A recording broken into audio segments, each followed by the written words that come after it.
अमृतसर के शहरी कांग्रेस भवन में एक भव्य कार्यक्रम का आयोजन किया गया, जिसमें अखिल भारतीय कांग्रेस सेवा दल की तरफ से संदीप सरीन को जिला मुख्य संगठन अमृतसर कांग्रेस सेवा दल शहरी नियुक्त किया गया। इस कार्यक्रम में मुख्य अतिथि के तौर पर जिला कांग्रेस कमेटी के प्रधान जुगल किशोर शर्मा जी ने विशेष तौर पर शिरकत की। यह कार्यक्रम शहर के हाल बाजार से शुरू हुआ और देखते ही देखते एक काफिले के रूप में सैकड़ों लोग इसमें शामिल हो गए। इस अवसर पर जुगल किशोर शर्मा ने संदीप सरीन को कांग्रेस की नीतियों की जानकारी दी और अपने सेवा दल के अनुभव के बारे में बताया।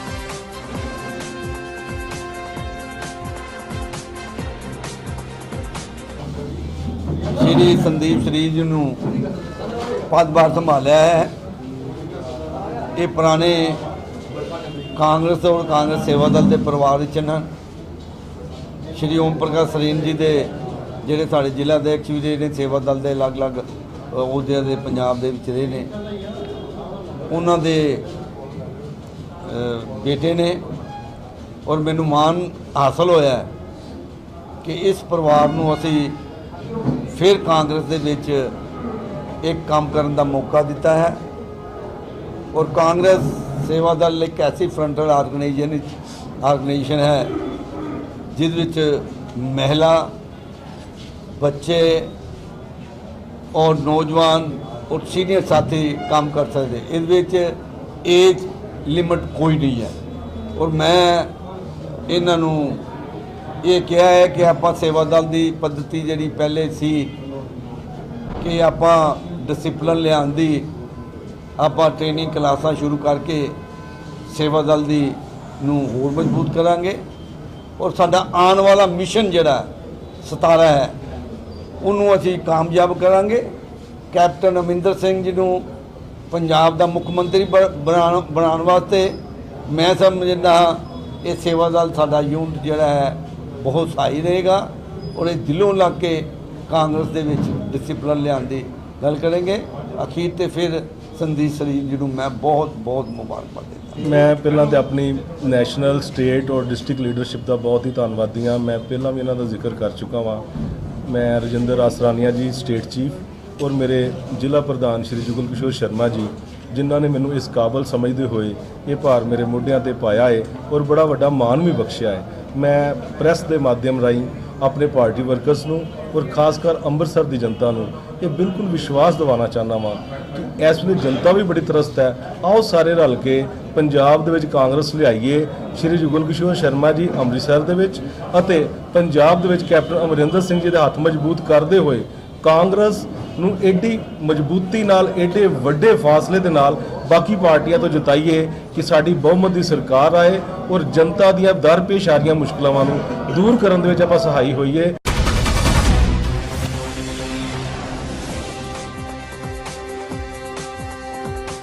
जैसे जैसे पंजाब विधानसभा के चुनाव नजदीक आते जा रहे हैं, पंजाब की सभी सियासी पार्टियां अपना वोट बैंक पक्का करने के लिए हर तरह के प्रयास कर रही हैं और वोटरों को अपने हक में वोट देने के लिए उकसा रही है। इस तरह कांग्रेस पार्टी की तरफ से श्री मुक्तसर साहिब में एक हंगामी मीटिंग की गई, जिसमें 13 जून को जालंधर में भी पंजाब सरकार और केंद्र सरकार के खिलाफ एक रोष धरना दिया जा रहा है।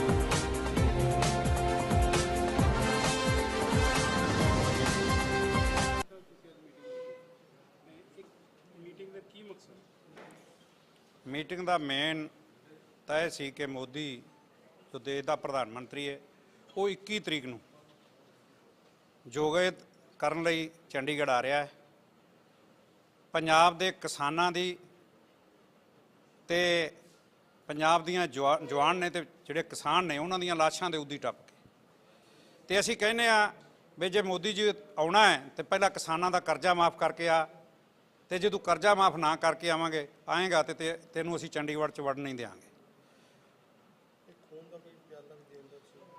खून का असीं कुछ किसानां दा जिवें फिरोजपुर दे विच कल जिहड़ा किसान ने आत्म हत्या की है उनके भरा ने खून दिता है। इस तरह फरीदकोट दे विच किसान नूं साल हो गए सी आत्म हत्या की, उनके ब्रदर ने खून दिता है।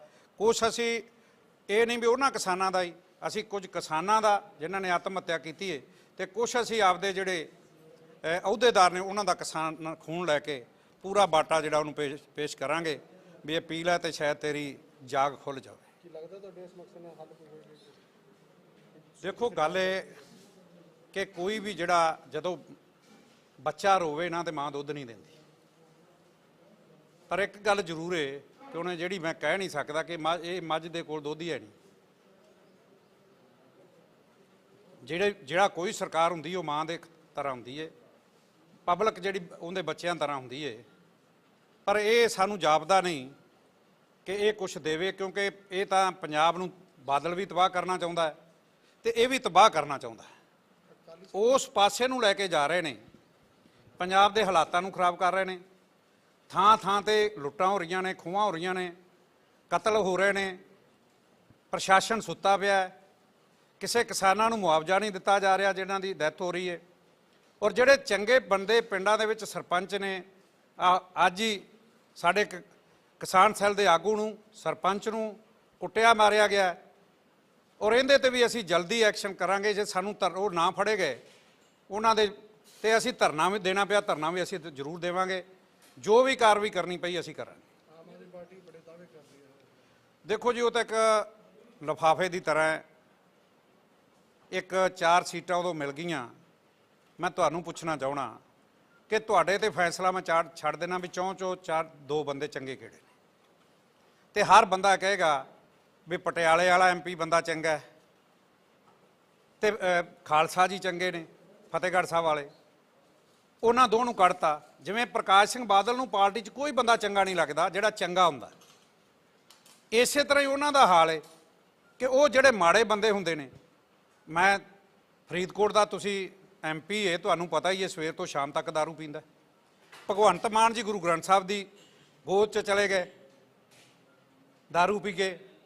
ਸੁੱਚਾ ਸਿੰਘ ਛੋਟੇਪੁਰ ਨੇ ਕਿਸੇ ਧਾਰਮਿਕ ਆਗੂ ਨੂੰ ਡਾਕੂ ਕਹਿ ਦਿੱਤਾ, ਚੋਰ ਕਹਿ ਦਿੱਤਾ। ਅੱਜ ਪੰਜਾਬ ਦੇ ਹਾਲਾਤ ਨੇ ਕਿ ਇਹਨਾਂ ਨੂੰ ਦਿਨੋਂ ਦਿਨ ਵਿਗਾੜਿਆ ਜਾ ਰਿਹਾ। ਉਹਦੇ ਲਈ ਕੱਲ ਰਾਹੁਲ ਗਾਂਧੀ ਜੀ ਆ ਰਹੇ ਨੇ, ਸੋਮਵਾਰ ਰਾਹੁਲ ਗਾਂਧੀ ਜੀ ਆ ਰਹੇ ਨੇ 13 ਤਰੀਕ ਨੂੰ ਜਲੰਧਰ ਵਿੱਚ ਅਸੀਂ ਧਰਨਾ ਦੇ ਰਹੇ ਹਾਂ। ਇਸੇ ਤਰ੍ਹਾਂ ਫਿਰ ਅਗਲਾ ਧਰਨਾ ਜਿਹੜਾ ਹੈ ਉਹ 18 ਤਰੀਕ ਨੂੰ ਸੁਖਬੀਰ ਸਿੰਘ ਬਾਦਲ ਦੀ ਕੋਠੀ ਅੱਗੇ ਬਾਦਲ ਪਿੰਡ ਵਿੱਚ ਦਿੱਤਾ ਜਾਵੇਗਾ।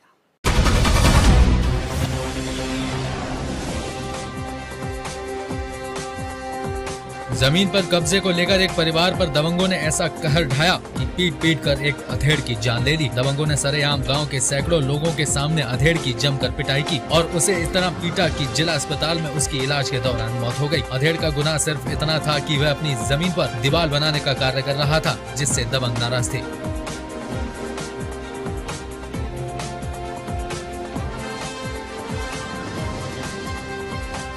घर से चले बर्फ़ आने के लिए और 2.5 किलोमीटर दूर पे आए तो बाबा झल्लू उनका लड़का 6 लोग मिल करके 5-6 लोग मिल करके इनके रम्मा से मारते मारते एकदम अधमुआ कर दिए थे। आए थाने पे आए, रिपोर्ट लिखाया करके गए हॉस्पिटल से पट्टी सट्टी बनी के बाद में वहाँ के लिए हमके बोलें कि जाओ मेडिकल कराने के लिए।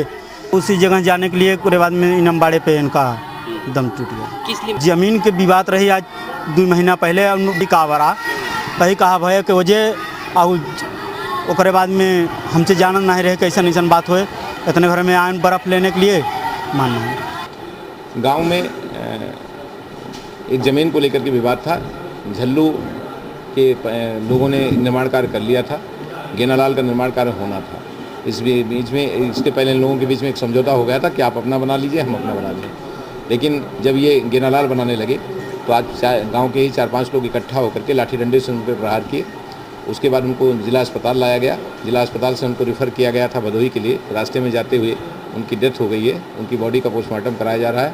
उनके परिवारीजनों ने जो अभियोग पंजीकृत कराया है उसमें 5 लोगों के सापेक्ष उन्होंने अभियोग पंजीकृत कराया है, जिसमें से एक की गिरफ्तारी की गई, बाकी गिरफ्तारी का प्रयास किया जा रहा है। दबंग है, गांव के ही एक ही बिरादरी के लोग हैं, दोनों सोनकर हैं और इनके घर आपस में मिले हुए हैं। और चूंकि उनका आपराधिक इतिहास है, झल्लू का आपराधिक इतिहास है, जो अन्य लोगों का आपराधिक इतिहास नहीं है, लेकिन ज़मीनी विवाद और दीवार के विवाद को लेकर के घटना घटी है। एक की गिरफ्तारी हो गई झल्लू की, जो मुख्य अभियुक्त है, आपराधिक किस्म का है, उसकी गिरफ्तारी की जा चुकी है।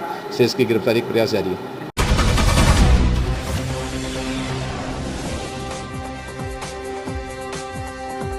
गोहाना शहर की SIT पुलिस ने 1 साल से लूट, डकैती व हथियार छोड़कर भागने समेत कई मामलों में शामिल एक मोस्ट वांटेड आरोपी को गिरफ्तार किया है। DCP राजीव देशवाल ने बताया कि पुलिस को गुप्त सूचना मिली थी कि जागसी गांव का विकास गोहाना में बस स्टैंड से अपने गांव जाने वाला है। इसी सूचना के आधार पर की गई घेराबंदी में विकास पुलिस के हत्थे चढ़ गया और पुलिस ने उसे गिरफ्तार कर लिया। आरोपी के खिलाफ लूट व डकैती समेत अनेक जिलों में कई मामले दर्ज हैं। विकास उर्फ बिंद्रा के बारे में पूछिए ना। सर एक मोस्ट वांटेड है कोई, इसको विकास बिंद्रा इसको पकड़ा गया है। हाँ, क्या मामला सर, क्या कार्रवाई? SIT गोहाना ने योगेंद्र कुमार जी हैं, इन्होंने विकास उर्फ बिंद्रा पुत्र राम प्रकाश जाति जाट वासी जागसी थाना बड़ौदा को राउंड अप किया है, जिसके जो हमारे मुकदमों में 4 मुकदमों में इसी ज़िले के मोस्ट वांटेड था।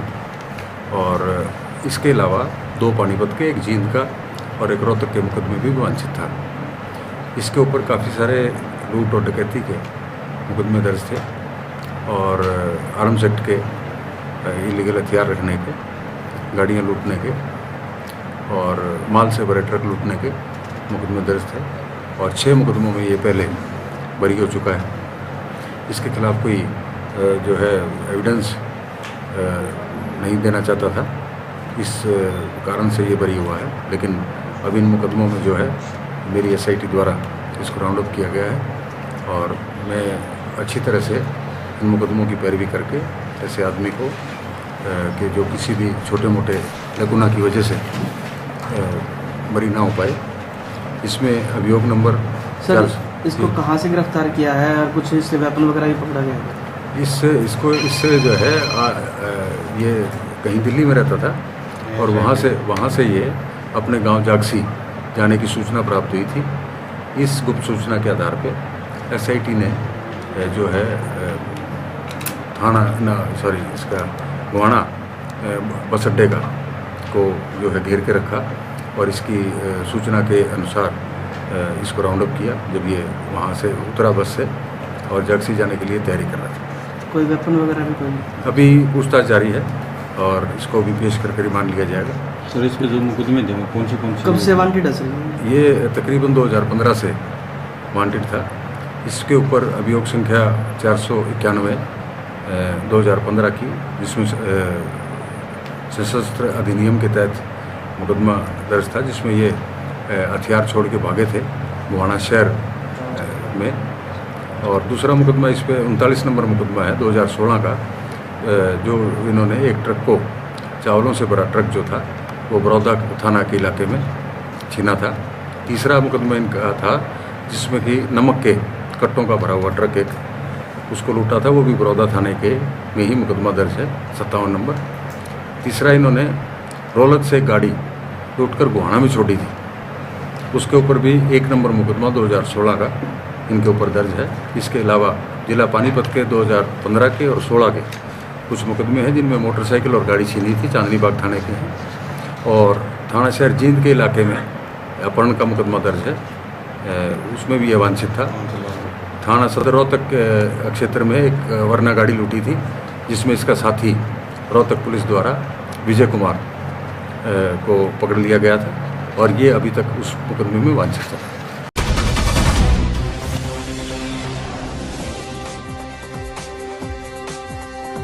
सोनीपत रोड स्थित सिंचाई विश्राम गृह में शनिवार को गोहाना खंड के सरपंचों की एक बैठक हुई। बैठक में सरपंचों की सर्वसम्मति से एक कमेटी का गठन किया गया, जहां गोहाना खंड की 9 सदस्यीय कमेटी बनाई गई।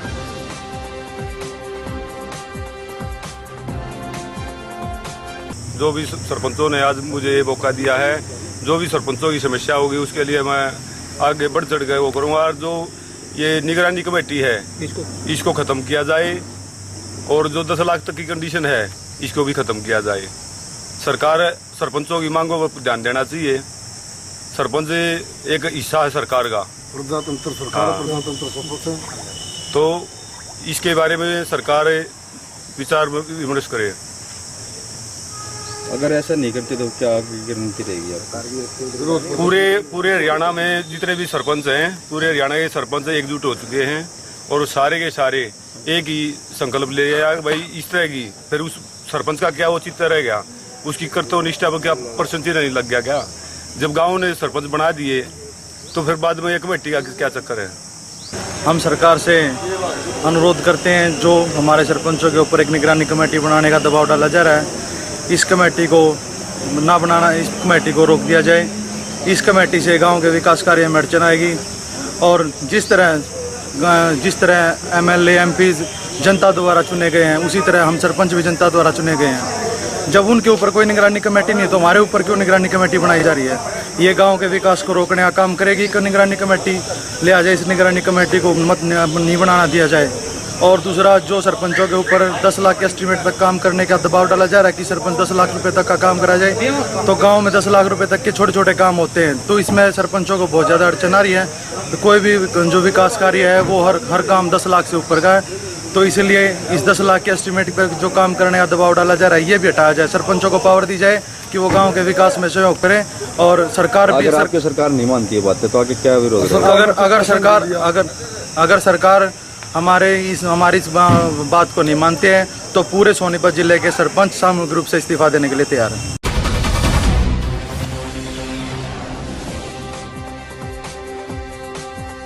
रतिया रोड पर पीएनबी के एटीएम के पास एक व्यक्ति का एटीएम बदलकर 35,000 रुपए निकालने का मामला प्रकाश में आया है। लगभग 15 दिन पहले पीड़ित ने मामले की सूचना पुलिस को दे दी है। शिकायत को इतना समय बीत जाने के बाद भी पुलिस ने कोई कार्रवाई नहीं की। वहीं इस बारे में जब थाना शहर प्रभारी से बात करने का प्रयास किया तो उन्होंने कुछ भी कहने से इनकार कर दिया। पीड़ित लगातार कई दिनों से थाने में चक्कर काट कर परेशान हो चुका है, लेकिन उसकी सुनने वाला कोई नहीं है। सारा कैसे है?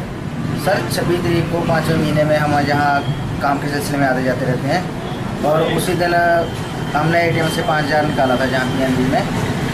मेरे दोस्त के लड़का था उसने निकाला। जब निकालने के लिए एटीएम निकाल कर उसने पीछे डाला तो 2 व्यक्ति पीछे खड़े थे, उन्होंने एटीएम बदल लिया। पता नहीं कैसे बदला है, हमें नहीं मालूम। लेकिन उसके 8-10 मिनट बाद जब हमारे मोबाइल पर मैसेज आया, हमने पढ़ा कि हमारा एटीएम का वो आएगा। उसके बाद हमने देखा कि अभी पैसे निकल गए। एटीएम देखा तो एटीएम है ना, और काफ़ी देर हो चुकी थी। घर पहुँचे और उसके दिन अगले दिन आए, जब आकर हमने रिपोर्ट बनाई, रिपोर्ट थाने में गए और उसको रिपोर्ट दी। वो बोले कि ठीक है हम कार्रवाई करेंगे, लेकिन उन्होंने हमें कोई FIR नंबर नहीं लगा कर दिया, कोई कुछ और नहीं किया। हम लगातार कम से कम 10 दिन हो गए हमें यहाँ चक्कर मारते हुए, हमारी कोई कार्रवाई नहीं हुई, कोई सुनवाई नहीं हुई है। कितने रुपये निकले थे एटीएम से? सर एटीएम से पहली किस्त निकली है 10,000 और उसके बाद दूसरी किस्त है 20,000 की और उसके बाद तीसरी किस्त है 5,000। और टोटल मतलब कितने रुपये निकला है? टोटल सर 35,000 रुपये। कोई कार्रवाई पुलिस में नहीं की? नहीं, कोई कार्रवाई नहीं की है। हमें कहते हैं हम पीएनबी में दरखास्त दी है, आपकी फ़ोटो क्लिप आ जाएगी, अब तक फ़ोटो क्लिप नहीं है ये।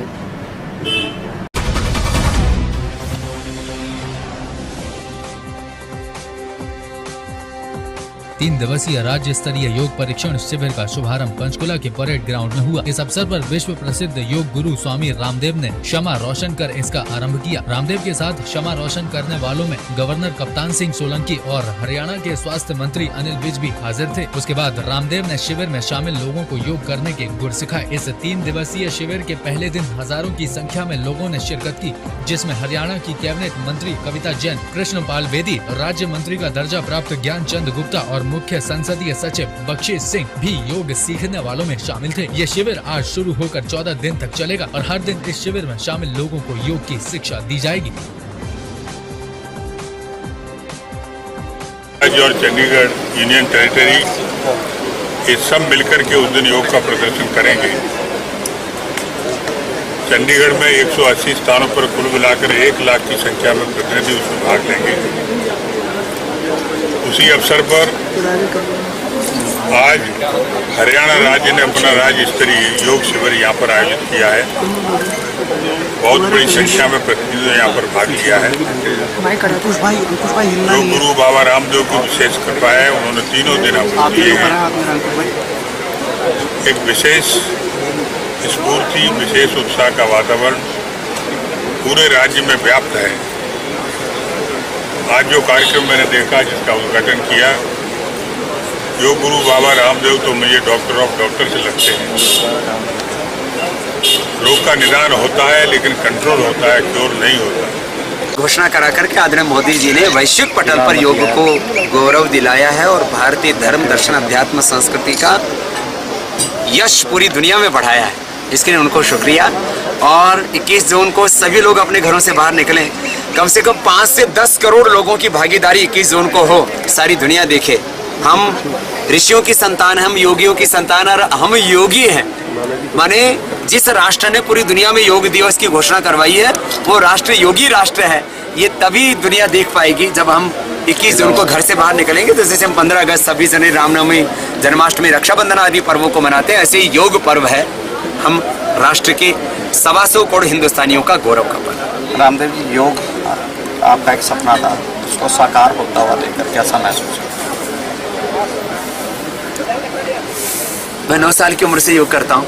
कभी नहीं सोचा था कि देश के करोड़ों लोग मुझसे इतना प्यार करेंगे।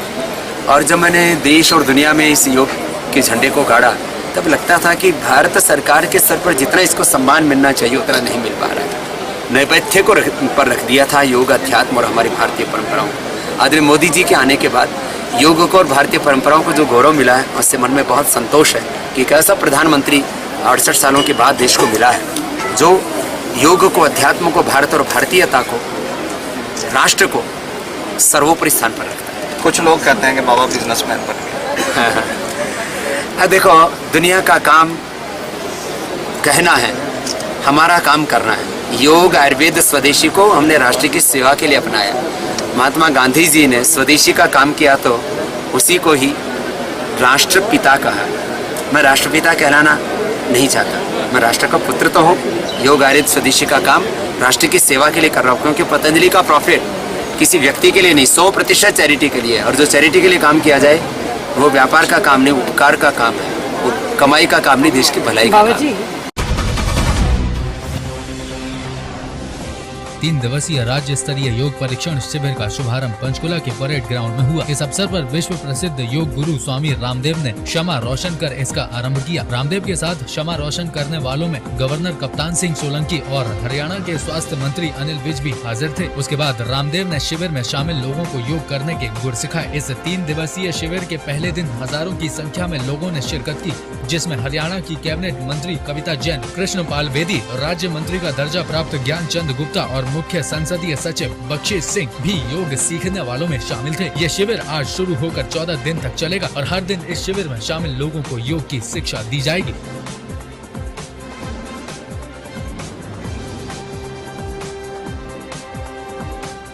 पंजाबी बिरादरी परिषद सम्मेलन में हम इस चीज का एक संदेश देना चाहते हैं समाज में कि जो दहेज का मामला चल रहा है पूरे हिंदुस्तान में, उसे हम धीरे धीरे इस प्रोग्राम को करके एक दूसरे से मिलवा के, जिनके रिश्ते नहीं हो पाते, दहेज के कारण नहीं मिल पाते वो लोग, तो यहाँ एक दूसरे को पहचान के वो आपस में रिश्ते हो सके। और इस दहेज की जो चल रहा है उसे हम धीरे धीरे इस प्रथा को खत्म कर चुके हैं। ये हमारा इसमें उद्देश्य है।